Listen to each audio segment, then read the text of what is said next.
Hey, my name's Sydney. I'm 48 years old. My life hasn't exactly been a smooth ride for me.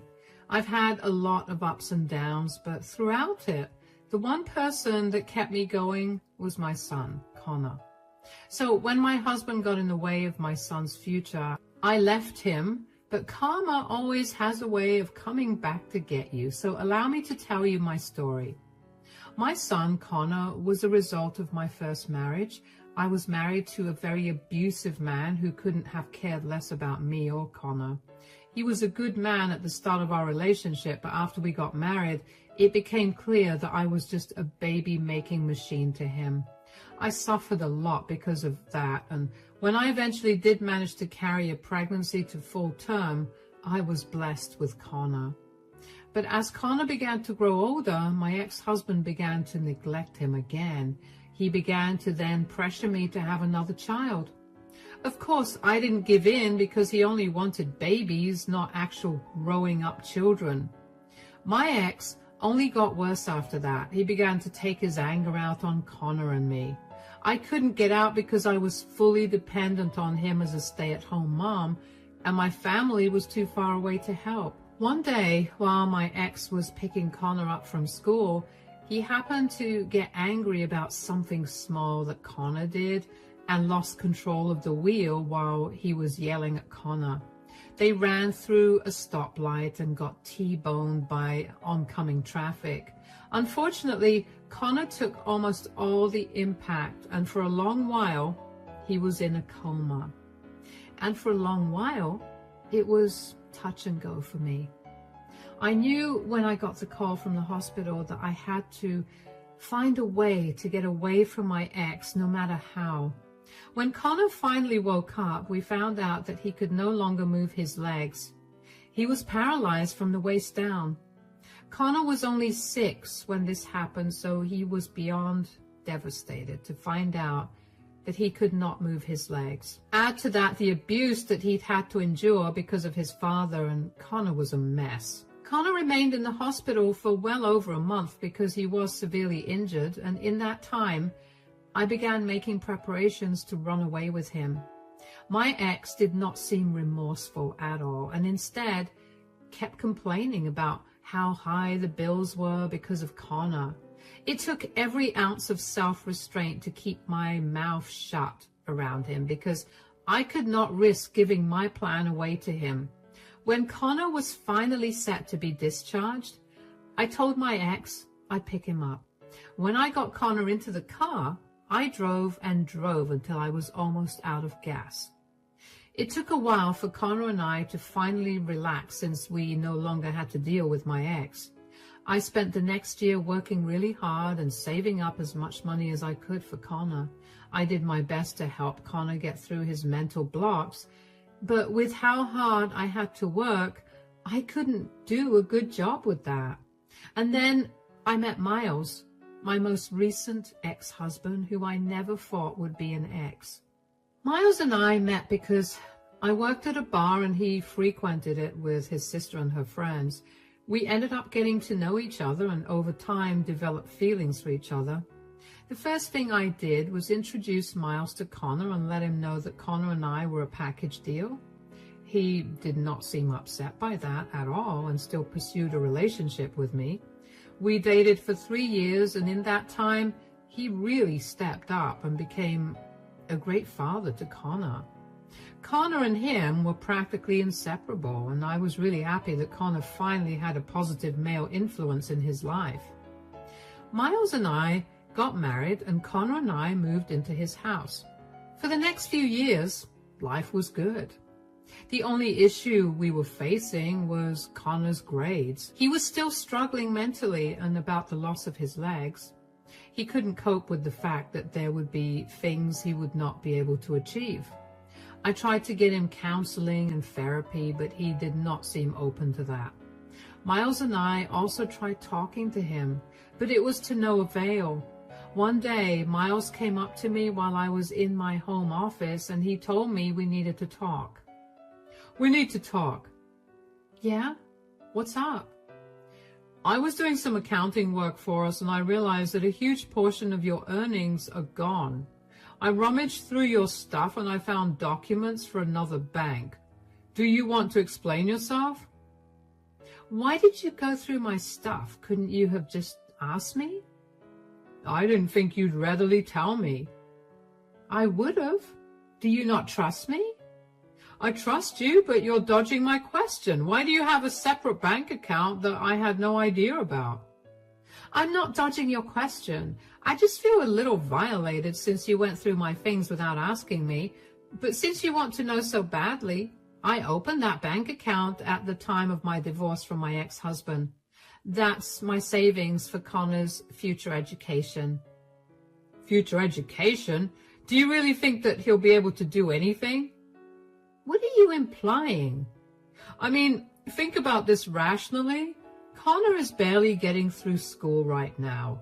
He got put in extra classes because he's failing every class. So, do you think that he shouldn't be given an opportunity just because he's struggling?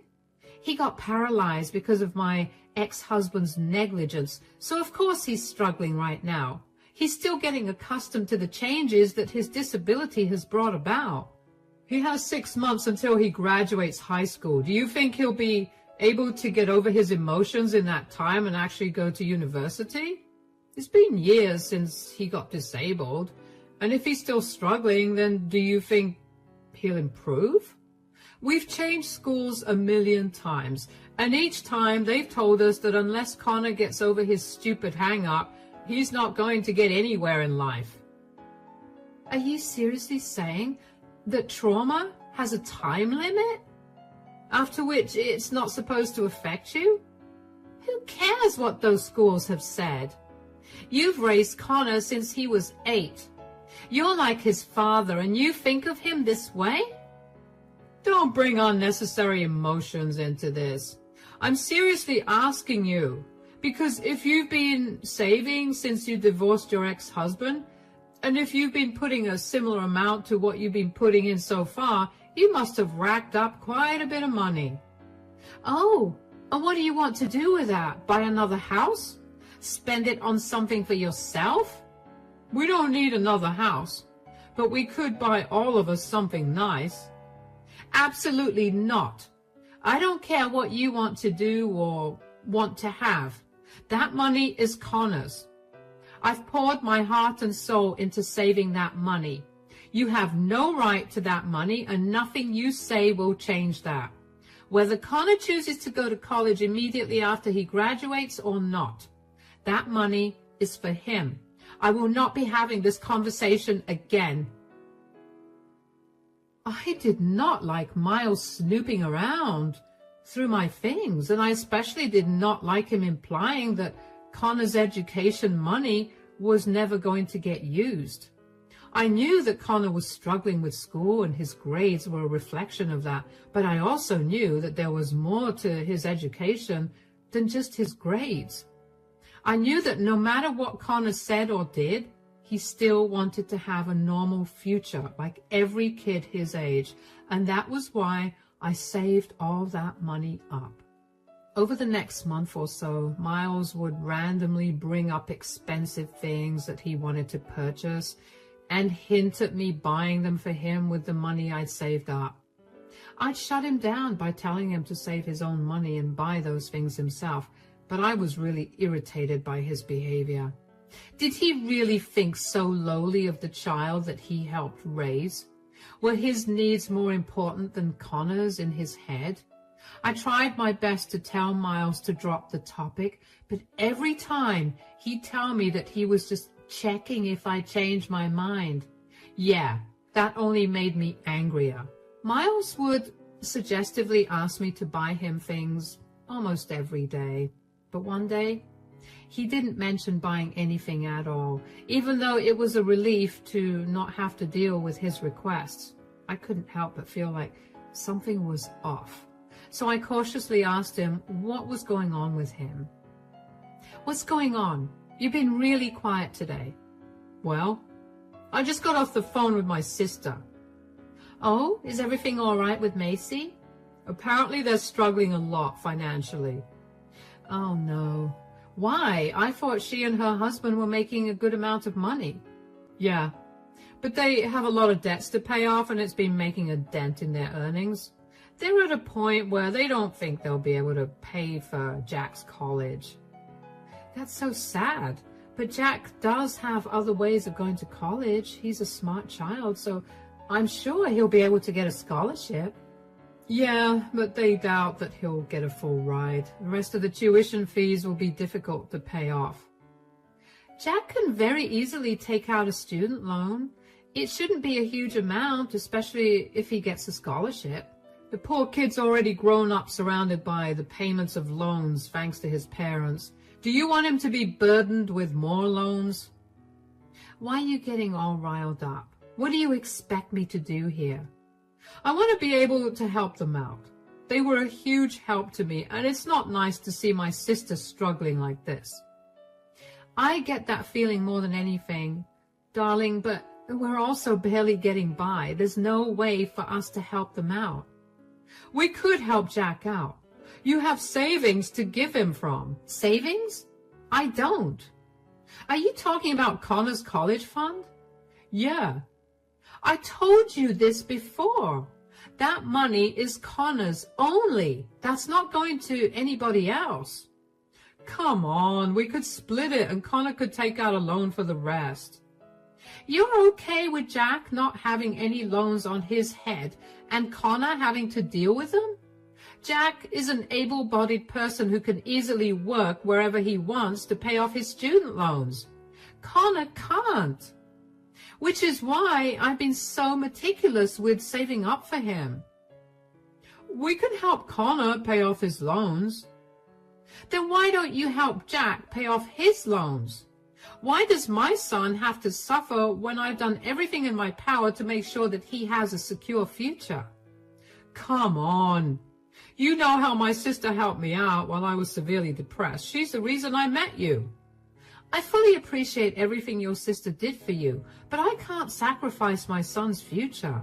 I really do not want to have this conversation with you again. Drop it. I couldn't understand why Miles kept talking about the money I'd saved up for Connor's education. And why was he so keen to help his sister out over the child that he helped raise? I know that he was severely depressed before we met, and the only time he ever went out was when his sister would physically drag him out of the house to go drinking with her and her friends.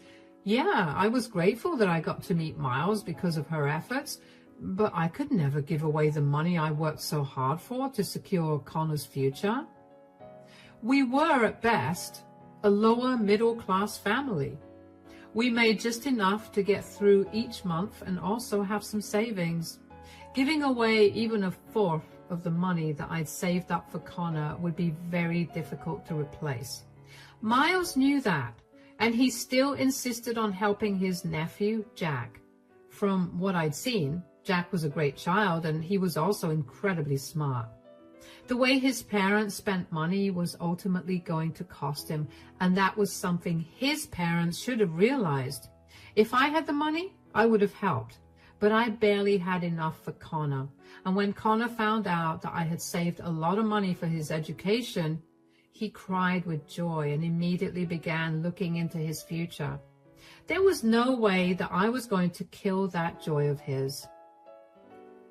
After that conversation, things between Miles and I were a little awkward for a few days, and then we went right back to being like how we always were. I was glad that Miles didn't bring that topic up again. Until one day, I got notified that all the money from my savings account had been transferred into another account. I barely had time to register whose account it was transferred to before I was frantically calling my bank. Just as I was waiting for customer service on the phone, Miles walked in. What's going on? Why are you panicking? I just got alerted that all the money out of Connor's account got transferred. I'm trying to get in contact with the bank and figure out what's going on. Oh, yeah, there's no need to do that. What? What do you mean? I was the one who transferred all your money. What? Why would you do that? How did you even get access to it? Give it back to me right now. No, I already gave the money to my sister. She needs it way more. What is wrong with you? That money was mine. You have to ask her to give it back to me. Well, today was the last day to make the payment for Jack's university. She made the payment as soon as she got the money. None of us have that kind of money to give you back. I specifically told you that money was not for anyone but Connor. How dare you? What am I going to do about Connor's education now? How stupid of you to think a useless person like him deserves to go to college. Excuse me? You've been so irrational and blind to everything that you didn't even notice how stupid your son truly is. He's pathetic and definitely doesn't deserve that money. Jack, on the other hand, has so much potential. He's been among the top students of his school for all 4 years, and he'll go much ahead in life. Connor will continue to remain a burden to us, whether he gets a college education or not, so the money was useless to him. How could you possibly say such hurtful things about the boy you helped raise? I'm not trying to be hurtful. I'm simply stating the truth. I will gladly support Connor for the rest of my life. I just saw a future education for him as useless, as he will be. You're a disgusting man. I can't believe I ever let you in Connor and my life. I want nothing to do with you anymore. You're overreacting, Sydney. Calm down. Calm down? Overreacting? You've not only thrown all my years of hard work down the drain, but you've also ruined Connor's future. Do you really feel no remorse? Not at all. I love Connor, but I'm also a realist at heart. Here's a taste of reality for you. I'm divorcing you. I don't want you in our lives anymore. Do not even bother contacting me or Connor again. You'll come to your senses eventually, and then you'll come crying back to me. I'd rather die than come crying back to a heartless monster. I can't even begin to describe to you the kind of anger I was feeling at that moment. Miles had raised Connor himself, and yet he threw away his entire future like that. Not to mention, he saw how hard I worked to save up that money. I was not a fan of him asking me to give the money away to his nephew, but I was glad that he at least asked me before he did something. I don't know why I was stupid enough to let my guard down. I should have considered that a warning sign. Then again, I never thought that Miles was capable of doing something so horrible. Aside from how betrayed I felt because of Miles, the only other thing I felt was guilt and shame. I didn't know how to tell Connor that the future we'd been planning for him for so long was not going to be a reality. Even if it was, he'd have to work very hard to get it. Connor was confused about what was happening, because when I went to pick him up from school, I started driving in the opposite direction of our house. He asked me what was going on, and in the briefest way possible, I told him that Miles and I were getting a divorce. Connor was taken aback, but remained silent until I got to my mom's place, which was a good 4 hours away from where we lived. When I finally calmed down enough, I sat Connor down and explained what had happened. He was devastated that he would not be able to go to his dream college without having to take a huge loan out, and even angrier that Miles had done that to us. It took a while for us to get back on our feet, but luckily, Connor only had to go to school for his finals. He had enough attendance for him to skip the last 2 weeks of school, and I talked to his principal to make sure it was okay as well. After that, Connor began applying to various colleges. He worked hard and managed to get good enough grades that he would definitely be able to secure a scholarship, which he did. He didn't have to take out a huge loan, but the loan he took out ended up being a feasible amount to pay off in the next 4 to 6 years. After Miles left us, it was like a switch flipped in Connor. He asked me if my offer to take him to therapy was still on the table, and of course, I said it was. Starting therapy was like a miracle for Connor. He went from being pessimistic and dull about everything to being one of the happiest people I know. It was amazing to see my son look so full of life. Connor even opened up to me a lot about what he'd been struggling with at school, and I apologized a lot for not being there for him enough. Connor worked really hard in college, the most I'd ever seen him work, if I'm being honest. Aside from working, he also made a good amount of friends. One of these friends was the son of a business mogul in the town we used to live in with Miles. Connor ended up making a great impression on his friend's dad, and so his dad offered him an internship at his company. Connor performed really well at the internship. In fact, he did so well that his friend's dad offered him a salaried position as the manager of a certain team. Of course, Connor took it, and he was set to begin working there as soon as he graduated. As for Miles and I's divorce, it took a long while to process, but when it finally came through, I felt great. I found a new job, and this time I had my mother to help me out as well. Connor was no longer at home a lot, so having some company was great. I hadn't had any contact with Miles throughout Connor's years at college, which was about 4 years, and I was beyond glad about that. But one day, while I was out for coffee, I felt someone tap my shoulder. I turned around and saw Miles. "Sydney, can we talk?" "What in the world? How did you find me? Have you been following me?" "No, I happened to be in town for business and yeah, I did my best to find where you were. I happened to see you at this cafe, so I figured I could come and talk to you." "I don't want to talk to you. Bye." "No, wait, please. Could we have one conversation? I'll buy you coffee." "I don't know what it is you want, but I'm not giving you anything." "I don't want anything. I just want to have a quick chat, please." "Fine, make it quick. I have to go home and cook dinner." "Yes, of course. Here, let's sit down." "Why are you being so nice to me right now?" "It's been a long time since we saw each other. It would be rude of me to not be nice." "Yet, when we were together, you happily gave away Connor's future." "About that, I'm so sorry that I did that." "Your apologies mean nothing to me, Miles.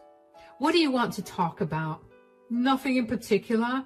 I just wanted to ask you how you were doing." "Cut it out. I know you. You need a favor and you need me to help you out. What is it?" "I just wanted to apologize for everything I said and did all those years ago. I know I hurt you and Connor deeply. I shouldn't have gone behind your back and given away the money you worked so hard for. And more importantly, I shouldn't have misjudged and talked down to Connor. I should have been more empathetic and understanding of what he was going through, but it looks like he's been doing good now. I'm so sorry I underestimated our son." "Our son? He's not your son at all. He's only mine. You did nothing but make things worse for him. If you were truly his father, you would never have constantly told me how incapable Connor was. You have no idea how deeply those words affected him. If I had known that you tried to get him to convince me to give you his money, I would have left you much earlier. I know I messed up, but clearly Connor would have been doing okay with or without me." "How do you even know that he's doing good?" "That's the thing. My old boss retired and my company had the position open for quite a long time because they could not seem to find a good enough hire. And recently they did. Imagine how surprised I was to find out that it was Connor. Apparently he's been good friends with the CEO's son, and he has a lot of great qualities that the CEO admires, and that's why he's been given such a high position at such a young age." "Oh, so what? Are you scared that Connor is going to mess things up for you? Is that why you've been trying to contact me? Is that why we're talking right now? Do you want me to speak to Connor and tell him to put things aside and not let his past get in the way of work?" "I'm just worried that it'll impact my job. I'm going to get married soon and I have a child on the way. I can't afford to lose this job. I just want you to tell Connor that I'm sorry for whatever I've done to him and ask him to be lenient towards me." "I know how I've raised Connor, and I know that he would never fire you, but I also know that he's been through enough because of you, so he would never be lenient with you.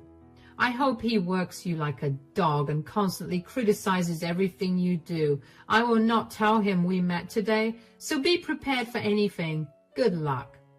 Do you really not care for me at all, even after we spent so many years together?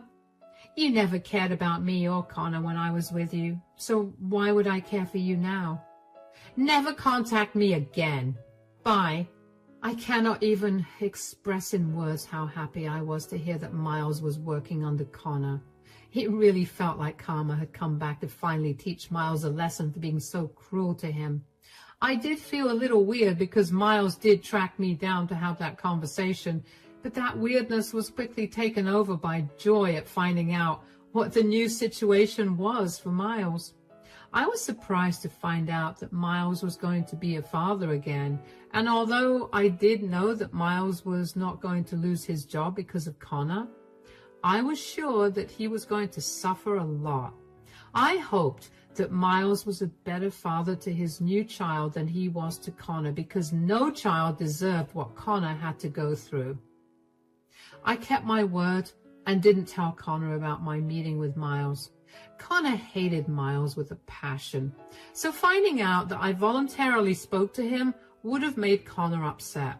Anyway, when Connor found out that Miles would be working under him, the first thing he did was call me to inform me about the new situation.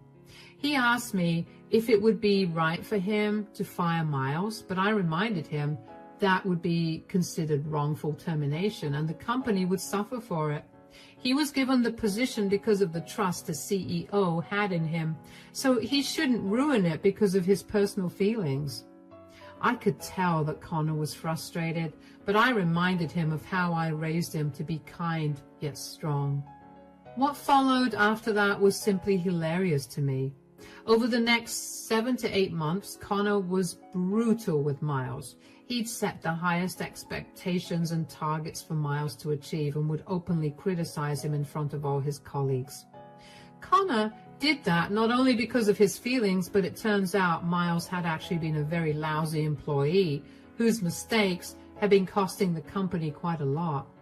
Miles simply brought them to light in front of everyone, and let's just say that the rest of Miles' team was not happy about that.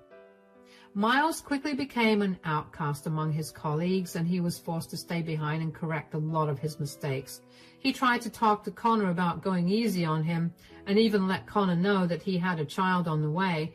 And Connor laughed in his face and told him that he would not be going easy on him, and also told him to treat his new child better, or he would find himself in a worse position when he was much older. Miles then tried to contact Connor's boss in HR to complain that Connor was treating him differently because of a personal grudge that Connor held against him, but Connor was prepared with the proof of Miles's negligence at work. He told HR and his boss that he was only treating Miles differently because Miles didn't seem to respond to any other way of doing things. When the company reviewed Miles' work, they were appalled and told Miles that the only reason they'd let him stay was because they were seeing improvement in his work, thanks to Connor. They told him that he was free to leave if he wanted to, but knowing his predicament, Connor and I knew that he couldn't leave the job. So he is still suffering under Connor, and that makes me unbearably happy. Connor and I are doing great now. We feel like this new development is a great closure for both of us.